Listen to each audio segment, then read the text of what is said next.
Shabbat Shalom.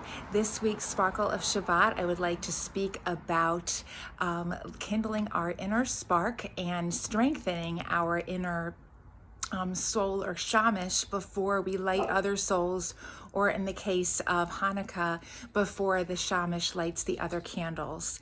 So over the past few weeks, we've spoken about our Pintel Yid, that divine spark within each of us, how we're each on our own ladder and climbing exactly as we are intended to, at exactly the pace that we're intended to, and that we each have our own divine gifts that we've been given. And then last week, we spoke a bit about how there has to be two entities involved in this effort of climbing our ladder, that it is us doing our effort and also the Almighty doing his effort to help us along the way. So this week, I wanted to speak a little bit about an idea that I learned about this week, and that is that as we prepare for Hanukkah and we think about the Shamash candle and how the Shamash, the helper candle, kindles the light of the other candles on the menorah. Last year I spoke about how only when each flame is fully ignited should the Shamash move on to the next candle.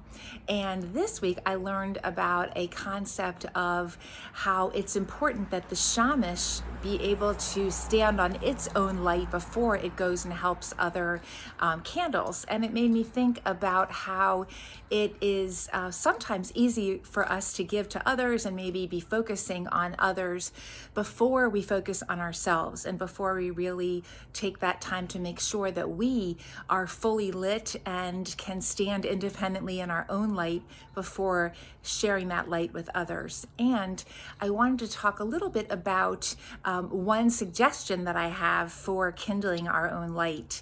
I am thinking that you all have been watching my sparkles, perhaps because you're enjoying learning a little bit along with me about Judaism and about the journey that I've taken and the different ways that we've learned from each other.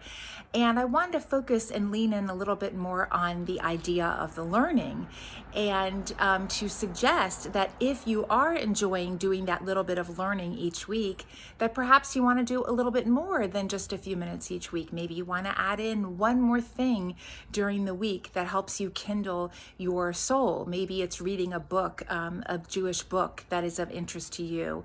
Maybe it's listening to a podcast. Maybe it's calling up a friend and deciding that you want to learn something together each week, or maybe consulting with somebody who you look up to. Maybe it's your rabbi or another mentor that you find meaningful in your life. But if this little bit of a sparkle is igniting your Pintel Yid, then I challenge you to see what else you can do to keep that spark going during the week. Just like we exercise and eat and do different things to keep ourselves healthy, sometimes that extra bit of learning and inspiration helps keep our soul healthy. So my sparkle for this week would be, may we all find the ways to keep our internal spark going so that as we come into Hanukkah, we feel that our soul can stand on its own and then help us to ignite others. And may we all sparkle internally and then be able to share our sparkle externally the way the Shamash candle does. Shabbat Shalom.